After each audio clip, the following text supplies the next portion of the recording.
Hello friends, இந்த வீடியோவில் எதை பற்றி பார்க்க போகிறோன்னா, டூ வீலரில் டியூப்பை எப்படி பஞ்சர் ஒட்டி போடுறது அப்படின்றதான் இந்த வீடியோவில் முழுமையாக பார்க்க போகிறோம். இதில் பார்த்தீங்கன்னா இப்போ கொரோனா டைமில் அதிகப்படியான பஞ்சர் அதிகமாக வருது. அவங்களும் வீட்டிலே வச்சு எப்படி ஒட்டிக்கிறதுன்றதுக்காக இந்த ஒரு வீடியோ போடுறேன். நம்ம வீலை கட்டின பிறகு மவுத்தில் இருக்கிற டை, அந்த மவுத்து நிப்பிள் இருக்குது பார்த்தீங்களா, அதை டை மூலிமா கட்டணும். இது விலை பார்த்திங்கன்னா ஒரு 5 ரூபா தான் வரும். அது ஒன்று வாங்கி நீங்கள் வீட்டில் வச்சுக்கிட்டிங்கன்னா ஏருக்கு லீக் ஆனாலும் நீங்களே கட்டி வீட்டில் செக் பண்ணிக்கலாம். அடுத்து அது மேலே இருக்கிற ஒரு பித்தளை நெட்டு ஒன்று வரும். அந்த பித்தளை நெட்டையும் நீங்கள் கைட்டிக்கிங்க. டியூப்லெஸ் போன வீடியோ போட்டிருந்தோம், நிறைய பேர் கேட்டிருந்ததுனால இப்போ இந்த வீடியோவும் எடுத்து போட்டிருக்கோம். அடுத்து பார்த்திங்கன்னா டையை ஃபுல்லாக நீங்கள் கைட்டி எடுத்துட்டிங்கன்னா ஏர் ஃபுல்லாக ரிலீஃப் ஆகிடும். அடுத்து பார்த்திங்கன்னா உங்களுக்கு அந்த நெட்டை முடிஞ்ச அளவுக்கு அதை ஃப்ரீயாக கைட்டிட்டு கட்டிங் பேடை போட்டு அந்த முனையெல்லாம் போட்டு டேமேஜ் பண்ணாதீங்க. அழகாக மேலே அது பித்தளை நெட்டாக இருந்தால் ஈஸியாக கைட்டு வரும். இல்லைனா ஸ்பேனர் 13 ஸ்பேனர் 12 ஸ்பேனர் போட்டு கைட்டுற மாதிரி வரும். அந்த நெட்டை கைட்டி தனியாக வச்சுருங்க. அடுத்து அந்த மவுத்தை இப்போ தான் அப்படி அழுத்தி பாருங்கள். ஃப்ரீயாக இருந்ததுன்னா பிரச்சனை இல்லை. அப்படி ஃப்ரீயாக இல்லைன்னா நீங்கள் டயரில் திருப்பி வீட்டில் உங்கள்கிட்ட லிவர் வாங்கி வச்சுருந்தீங்கன்னா அதே போட்டு கைட்டிக்கலாம். அப்படி இல்லாத பட்சத்துக்கு நீங்கள் திருப்பி யூஸ் பண்ணிக்கலாம். ஃபஸ்ட்டு பார்த்திங்கன்னா டயரை சுற்றி மெரிச்சு விட்ருங்க. நீங்கள் வீட்டில் கைட்டுறீங்கன்னா அந்த டயரை சுற்றியுமே மெரிச்சு விட்ருங்க. மெரிச்சு விட்ட பிறகு 2 சைடுமே, இப்போ ஃப்ரண்ட் சைடு மெரிச்சிட்டிங்கன்னா அடுத்து பேக் சைடு மெரிங்க. இதில் டயரில் கைட்டுறதுலே ஒரு விதம் ஒன்று இருக்குது. நீங்கள் எப்போதுமே பிரேக் ட்ரம் இருக்கிற சைடு கைட்டினீங்கன்னா உங்களுக்கு டயர் அவ்வளோ சீக்கிரம் வெளில வராது. அதே நீங்கள் அந்த பிளாக் கலரு வீல் லப்பர் இருக்கிற சைடு கைட்டினீங்கன்னா உங்களுக்கு டயர் உங்களுக்கு அழகாக கைண்டு வரும். நீங்கள் கைட்டுறதுக்கும் உங்களுக்கு வாட்டமாக இருக்கும். அந்த பக்கம் கைட்டினீங்கன்னா உங்களுக்கு ரொம்ப டைட்டாக இருக்கும். அதே இந்த பக்கம் கைட்டினீங்கன்னா உங்களுக்கு ஃப்ரீயாக இருக்கும். அதனால தான் எல்லா மெக்கானிக்குமே ட்ரம் சைடு கைட்டாமல் அந்த பக்கம் வீல் லப்பர் வர சைடில் கைட்டுவாங்க. கண்டிப்பாக ஒரு லிவரை நம்ம ஒரே கையில் வீடியோ எடுக்கிறதுனால நம்ம ஒரே இதில் இது பண்ணுறேன், அதை காலால் இது பண்ணிக்கிறேன். ஒரு பக்கம் லிவரை போட்டுட்டு இன்னொரு பக்கம் உங்கள்கிட்ட ரெண்டுமே திருப்பிலியாக இருந்தாலும் பிரச்சனை கிடையாது. நம்மள்ட்ட லிவர் இருக்கனால நம்ம லிவரே போட்டு கைட்டுறோம். இதெல்லாம் எப்படி கைட்டுறோன்றதை பார்த்துங்க. முதல்ல லைட்டாக போட்டு நம்பிட்டு அடுத்து லைட்டாக ஃபஸ்ட்டு ரொம்ப ஹெவியாக கொடுத்து இது பண்ணாமல் கொஞ்சம் சின்ன இடமா பார்த்து எடுத்துக்கங்க. அதுக்கடுத்து போக கொஞ்சம் பெருசாக எடுத்துக்கலாம். நீங்கள் லிவர் போட்டு எடுக்கிறப்பே ஈஸியாக எடுத்துக்கலாம். இதில் பார்த்திங்கன்னா எம்ஆர்எஃப் மட்டும் எடுக்கிறது ரொம்ப கஷ்டமாக இருக்கும். டிவிஎஸில் ஜம்போ டயரை நீங்கள் இதுமாரி எடுக்கிறது ரொம்ப கஷ்டமாக இருக்கும். மாட்டுறப்பையும் கஷ்டமாக இருக்கும், கைட்டுறப்பையும் கஷ்டமாக இருக்கும். அதே டிவிஎஸ் டயரு, C8 மற்ற டயருக்குலாம் எந்த பிரச்சனையும் கிடையாது, ஃப்ரீயாக வந்துகிட்டு இருக்கும். நீங்கள் லிவரை போட்டு எடுக்கிறப்ப முடிஞ்ச அளவுக்கு டீப்பை பொத்துற அளவுக்கு மட்டும் பார்த்துங்க. ஏன்னா டீப்பை பொத்துட்டிங்கன்னா அது பஞ்சர் ஒட்டி நம்ம மாட்டவே முடியாது, அது ரொம்ப பிரச்சனையாக போயிடும். அப்போ டீப்பும் உங்களுக்கு சுத்தமாக வேஸ்ட் ஆகிடும். அப்புறம் நீங்கள் ஒரு 250 ரூபா கொடுத்து டீப் வாங்குற மாரி ஆகிடும். சரிங்களா? இப்போ நம்ம சுற்றி வீலை ஃபுல்லாக டயரை கைட்டியாச்சு. கைட்டின பிறகு பார்த்தீங்கன்னா உள்ள டீப்பை ரிமூவ் பண்ணி எடுக்கணும். டீப்பை ரிமூவ் பண்ணி எடுக்கிறப்ப முடிஞ்ச அளவுக்கு அழகாக இதுமாரி விரலை அதுக்கு மவுத்துக்கு நேராக விட்டு அதை எடுத்திங்கன்னா உங்களுக்கு மவுத் தனியாக மேலே வந்துடும். அதுக்கடுத்து டீப்பை உருவிங்கன்னா கரெக்டாக இருக்கும். ஏன்னா சில பேர் நான் பிரிக்கிறேன்ற பேரில் டீப்பை முதல்ல பிடிச்சி எடுத்துருவாங்க. எடுக்கிறப்ப என்ன ஆகும்னா உங்களுக்கு மவுத்து கட் ஆகிறதுக்கு அதிகபட்சமாக பாசிபிள் இருக்குது. இப்போ டீப்பை ஃபுல்லாக வெளில எடுத்துடலாம். முடிஞ்ச அளவுக்கு வண்டியில் முள் குத்திருந்துச்சுன்னா டீப் வண்டியில் எப்போதும் கம்பல்சரி எடுத்துருங்க. டியூப்லெஸ்ஸுக்கு எடுக்க தேவையில்லை, அது பஞ்சர் விட்ட இடத்துல எடுத்துக்கிட்டால் போதும். டீப்பில் மட்டும் ஏதாச்சும் பஞ்சர் ஆகிடுச்சுன்னா வண்டியை உடனே நிப்பாட்டி அதில் எங்கேயாச்சும் முள்ளுகள் குத்திருக்கா, கம்பி குத்திருக்கா அப்படின்னு எடுத்துருங்க. ஏன்னா அது ரோலிங் ஆகிறப்ப சுற்றியுமே உங்களுக்கு ஸ்லாட் மாரி அடிச்சு விட்ரும். அதுக்கடுத்து அந்த டீப்பு எத்தனை பஞ்சர் அதில் கிட்டத்தட்ட ஒரு 10-15 வந்துருக்கும். அதை ஒட்டவும் மாட்டாங்க. உங்களுக்கும் டீப் தண்டமாக செலவாகும். வண்டியை எப்படி தள்ளிட்டு போகிறீங்கன்னா முதல்ல வண்டியில் ஏதாச்சும் முள்ளுகள் குத்திருக்கான்னு பார்த்து அதை எடுத்துகிட்டு தள்ளிட்டு வந்தீங்கன்னா எந்த பிரச்சனையும் கிடையாது. அடுத்து நம்ம மவுத்தை போட்டு நம்ம ஏர் செக் பண்ணி எடுத்துக்கலாம். ஏர் செக் பண்ணிட்டோம்.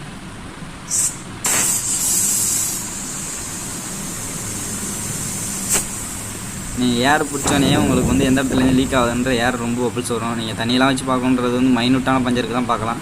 இதுமாரி பெரிய பஞ்சருக்குலாம் நீங்கள் அந்தளவுக்கு எதுவுமே பார்க்க தேவையில்ல. செக் பண்ணால் பஞ்சர் ஒட்டிட்டு ஒரு வாட்டி செக் பண்ணிக்கிங்க, அது பெஸ்ட் ஐடியா. பார்த்தீங்கன்னா இந்த ஒரு இடத்துல தான் பஞ்சராக இருக்குது, இறங்கியும் பஞ்சர் இல்லை. இப்போ அந்த சைடை ஃபுல்லாக தேய்ச்சிட்டு நம்ம ஒட்டிக்கலாம். வேறு அந்த இடத்துலையும் பஞ்சர் லீக் ஆகலை.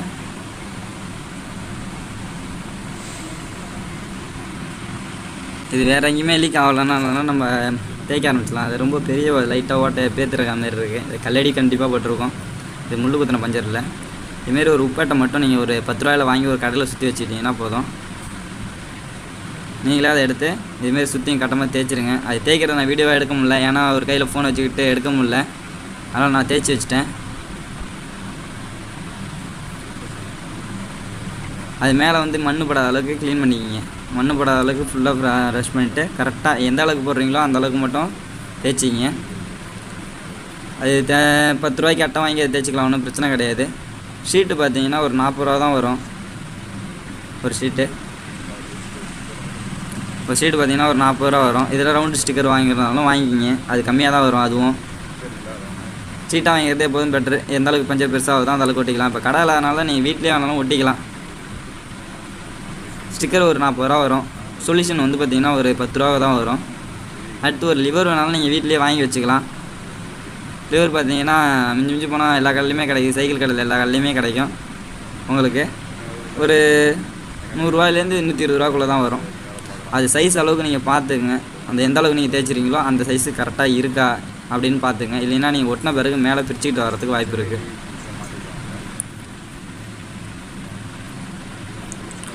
அடுத்து நம்ம என்ன பண்ணலான்னா சொல்யூஷன் தடவிடும்.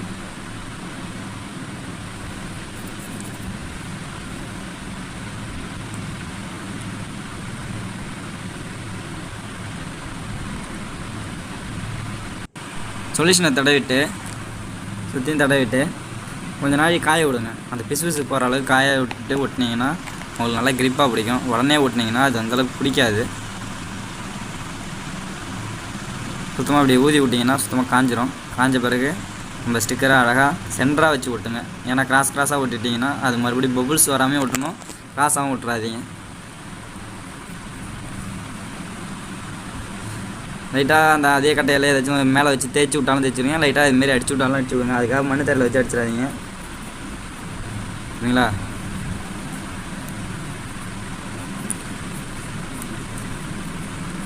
பஞ்சரை ஒட்டியாச்சு. அதுக்கடுத்து டயரில் ஏதாச்சும் இருக்கான்னு செக் பண்ணியிருப்போம். இது ஏதோ இப்போ கம்பி குத்துன மாரி தான் இருக்குது. அதனால் வந்து டயரில் எதுவும் இருக்கிறதுக்கு வாய்ப்பு இல்லைன்னு தான் நினைக்கிறேன். ஏன்னா டயர் ஒன்று முழுக்கட்டையாக இருக்குது, அதனால் டயரில் எதுலையும் இருக்கிறதுக்கு வாய்ப்பு இல்லை. பண்ண பிறகு வீல் ட்ரிம்மில் வர ஹோல்ஸ் வந்து மவுத்துக்கும் நேராக கரெக்டாக இருக்கா அப்படின்னு நீங்கள் செக் பண்ணிக்கலாம்.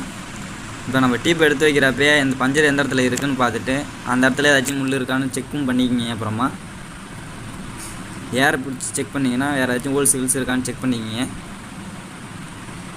அப்படி இல்லைனா ஏர் டையை போட்டு ஏரை ரிலீஸ் பண்ணிவிட்டு, டை இல்லாதவங்க சும்மா ஏதாச்சும் நிப்பிள் மாரி வச்சு அதை அழுத்தினா கூட ஏரில் குறைஞ்சிரும். ஆனால் அது கொஞ்சம் போகிறது கஷ்டம். முடிஞ்ச அளவுக்கு வந்து அது டை ஒன்று 5 ரூபா தான் வரும், ஒன்று வாங்கி வச்சிக்கிங்க வீட்டில். ஏன்னா வீட்லேயே ஏர் பூஸ்ட் வந்து லீக் ஆனால் கூட நீங்கள் வீட்டில் காற்று வச்சு அடித்தாலும் நம்ம லைட்டாக அதை எடுத்து மறுபடியும் போட்டு விட்டோம்னா ஏர் லீக் ஆகாது. அதுக்காக தான் டை ஒன்று 5 ரூபா தான் வரும், ஒன்று வாங்கி வச்சிங்க வீட்டில். கரெக்டாக இப்போ ஹோல்ஸுக்கு நேராக அதை வச்சுட்டு, இது மாட்டுறது நிறைய பேருக்கு வராது. ஏன்னா வந்து பெரிய டயர் ரொம்ப டைட்டாக இருக்கும், வேறு ஒன்றும் இல்லை, பெரிய டயர் கொஞ்சம் டைட்டாக இருக்கும். முன்னாடி சொன்ன மாரியே வந்து எம்ஆர்எஃப் டிவிஎஸ் ஜம்போ டயர் மட்டும் கொஞ்சம் ரொம்ப கஷ்டமாக இருக்கும். இதில் நம்ம எப்படி கைட்டுறீங்களோ அதேமாரியே வந்து கரெக்டாக அது மவுத்துக்கு நேராக வச்சு லைட்டாக வந்து திருப்பிட்டு புஷ் பண்ணாலே போதும். அது கரெக்டாக அந்த ஹோல்ஸுக்கு நேராக அந்த லப்பர் அடிக்கலைன்னா உங்களுக்கு ஃப்ரீயாக வந்துடும். பார்த்தீங்கன்னா தெரியும். அது மட்டும்தான் மவுத்து மாட்டுறது ரொம்ப கொஞ்சம் கஷ்டமாக இருக்கும். அதை மாட்டி விட்டிங்கன்னா அந்த இடத்துல நீங்கள் கைட்டு நெட்டை போட்டு விட்ருங்க. போட்டு விட்டிங்கன்னா நீங்கள் அடுத்து மிதிக்கிறப்போ உங்களுக்கு உள்ளே போகாது. நீங்கள் புதுசாக செய்கிறீங்கன்னா அதுமாரி பண்ணி போகிறது ரொம்ப நல்லது. ஏன்னா டக்குன்னு மறுபடியும் நம்ம நெட்டு போடலைன்னா மறுபடியும் உள்ளே போய்டும். அப்புறம் மறுபடியும் நீங்கள் வீலை கைட்டிட்டு உட்காந்துருக்கணும். இப்போ சின்ன டயர்னால் வந்து உங்களுக்கு காலாலேயே ஈஸியாக மிதிச்சிடலாம். உங்களுக்கு சின்ன டயர்னால் உங்களுக்கு காலாலேயே ஈஸியாக மிதிச்சிடலாம். அது இல்லாமல் வந்து பார்த்திங்கன்னா உங்களுக்கு அந்த டயர் ரிம் இருக்குது பார்த்தீங்களா, அதை சுற்றியுமே முடிஞ்சால் 2 சைடுமே வந்து நீங்கள் புதுசாக மாட்டுறீங்கன்னா கொஞ்சம் ஆயில் தடவி மாட்டுங்க. ஆயில் தடவி மாட்டினா உங்களுக்கு வந்து அது மிதித்து உள்ளே அனுப்புறதுக்கும் உங்களுக்கு ஃப்ரீயாக இருக்கும். அதேமாரியே வந்து பார்த்திங்கன்னா பீடிங்கும் வந்து சமமாக உங்களுக்கு எடுத்துக்கும். சமமாக எடுத்துக்கும். ஏன்னா உங்களுக்கு அந்த ரிம்மில் இருக்கிற துரு இருக்கிறனால வந்து அந்த இதில் ரிம்மு ஏறத்துக்கு ரொம்ப கஷ்டமாக இருக்கும். அதுக்கு நீங்கள் ஓவராக வந்து ஏர் பிடிக்கிற மாதிரி இருக்கும். வீட்டில் காற்று வச்சு யூஸ் பண்ணுறவங்க லைட்டாக இது பண்ணாலே வந்து ஏறணுன்னா உங்களுக்கு அதில் சுற்றியும் நல்லா எண்ணெய் தடவிங்க. அதுக்காக டியூப் மேலே மட்டும் எண்ணெய் பற்றக்கூடாது. இந்த ரிம்மு ஓரத்தில் மட்டும் தடவி விடுங்க.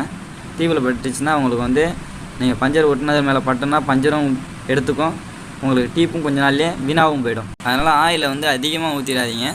போட்டுட்டு மறுபடியும் ஒரு துணியை வச்சு சும்மா ரஃப்பாக தொடச்சி விட்ருங்க. தொடச்சி விட்டிங்கனாலே உங்களுக்கு கரெக்டாக இருக்கும். அதுக்கடுத்து நீங்கள் காலாலேயே வச்சா போதும். லிவர் வந்து ஏன்னா போடுறப்ப அதிக பேருமே வந்து டீப்பு ஓட்டை போட்டுருவாங்க. புதுசாக கற்றுக்குறாங்க, கண்டிப்பாக டீப்பு ஓட்டை போட்டுருவாங்க. அதனால் வீட்டில் நீங்கள் கைட்டி மாட்டுறீங்கன்னா முடிஞ்ச அளவுக்கு காலாலேயே போட்டுருங்க. முதல்ல மவுத்துக்கு நேராக போட்டுருங்க. மவுத்துக்கு நேராக போட்டிங்கன்னா உங்களுக்கு ஈஸியாக இருக்கும். அது இல்லாமல் உங்களுக்கு கடைசியாக வந்து அந்த ரிம்மு அந்த மவுத்தை வந்து மறுபடியும் டயர் உள்ளே தள்ளி வரதுக்கு கரெக்டாக இருக்கும். ஏன்னா நீங்கள் மெரிக்கிறப்ப பார்த்தீங்கன்னா டீப்பு மேலே டயர் ஏறி உட்காந்துருக்கும் மவுத்துக்கு நேராக மட்டும். அதை வந்து என்ன பண்ணணும், லைட்டாக திருப்பிலே வச்சு நம்பிட்டு உள்ளே அழுத்தி விடுங்க. காலால் மெரிச்சிங்கன்னா வந்து முடிஞ்ச அளவுக்கு வந்து எந்த ரிம்மும் உங்களுக்கு ஓரம் வந்து டேமேஜ் ஆகாமல் இருக்கும். டீப்பும் உங்களுக்கு வந்து ஓட்ட விடாமல் இருக்கும். நீங்கள் ஏன்னா புதுசாக போடுறீங்கன்னா அது எப்படியா இருந்தாலும் அதில் வந்து லிவர் எப்படியா இருந்தாலும் மாட்டிடும். அதனால் புதுசாக போடுறவங்க வந்து காலாலேயே ஃபுல்லாக போட்டுருங்க. சுற்றி இதேமாரி மெரிச்சு விட்டிங்கனாலே போதும். சுற்றி மெரிச்சு விட்டிங்கன்னா உங்களுக்கு பக்காவாக அது ஃபிட் ஆகிடும். அதுக்கடுத்து அந்த மவுத்தை ஃபஸ்ட் டைம் கட்டுறப்ப நம்ம எப்படி அழுத்தி பார்த்தோமோ அதேமாரியே ஓரளவுக்கு உள்ளே அழுத்தி விட்டுட்டு லைட்டாக மவுத்து நம்ம காற்று பிடிக்கிற அளவுக்கு தெரிஞ்ச அளவுக்கு மவுத்தை மட்டும் வெளில விட்டுட்டு காற்றை வெளில விட்டுட்டிங்கன்னா உங்களுக்கு கரெக்டாக இருக்கும். இதுமாரி ஃப்ரெஷ் பண்ணி விட்ருங்க. ஃப்ரெஷ் பண்ணி விட்டிங்கன்னா உங்களுக்கு கரெக்டாக இருக்கும். உங்களுக்கு காற்று பிடிக்கிற அளவுக்கு மட்டும் மவுத்து வெளில இருந்தால் போதும்.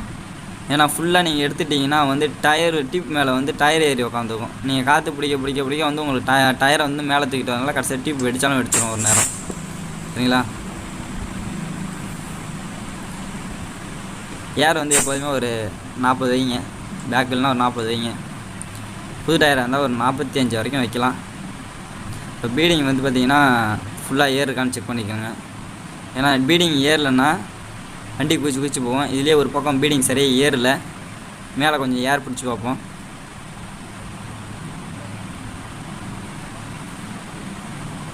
பீடிங் சுத்தமாக ஏறலான்னு நினைக்கிறேன். அந்த ஒன் சைடு மட்டும் ஏறாமல் இருக்குது, பார்த்தாலே தெரியும் உங்களுக்கு. அந்த சைடு ஃபுல்லாக ஏறாமல் இருக்குது. இப்போ மறுபடியும் டையை ரிலீஸ் பண்ணி விட்டு டயர் லைட்டாக அழுத்தி விட்டோன்னா போதும்.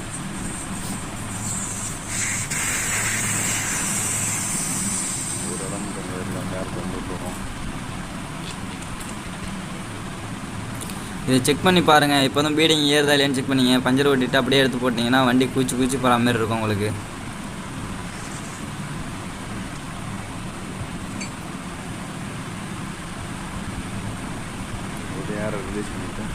ரெண்டு பக்கம் அப்படி உங்களுக்கு பீடிங் ஏறலன்னு தெரிஞ்சதுன்னா டயரை வந்து எந்த இடத்துல பீடிங் ஏறலையோ அந்த இடத்துல லைட்டாக பெண்ட் ஆக்கி விடுங்க. வளைச்சி விடுங்க. வளைச்சி விட்டிங்கன்னா அந்த டியூப் வந்து வெளில இல்லாமல் கொஞ்சம் உள்ளவும் போகும்.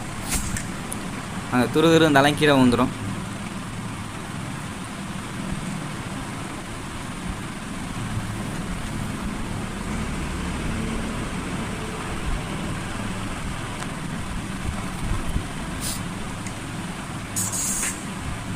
நம்ம ஏர் ரிலீஸ் பண்ணதுனால மவுத் மறுபடியும் உள்ளே போயிடுச்சு. அதை லைட்டாக கொஞ்சம் வெளில எடுத்து விட்றோம்.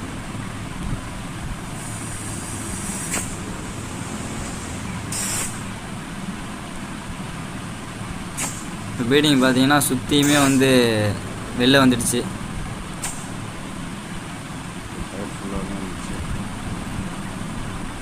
கரெக்டாக சுற்றியும் எல்லாமே வெளில வந்துடுச்சு. வெளியில் வந்தோடனே ரெண்டு சைடுமே பாருங்கள். ஒன் சைடு நீங்கள் பார்க்குற பக்கம் மட்டும் பார்க்காதீங்க, அந்தாண்ட சைடும் திருப்பி பார்த்தீங்கன்னா உங்களுக்கு ஃபுல்லாக கம்ப்ளீட்டாக வெளில வந்துச்சான்னு தெரிஞ்சிடும். இதுக்கடுத்து நம்ம டயரை மாட்டிக்க வேண்டியதான் எப்போதும் கூட. Thank you friends. பிரேக் போதுங்களா உங்களுக்கு?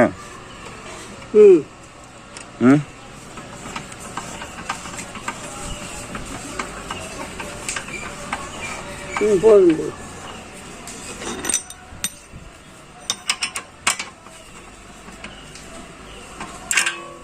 பிரேக் விட்டுருங்க.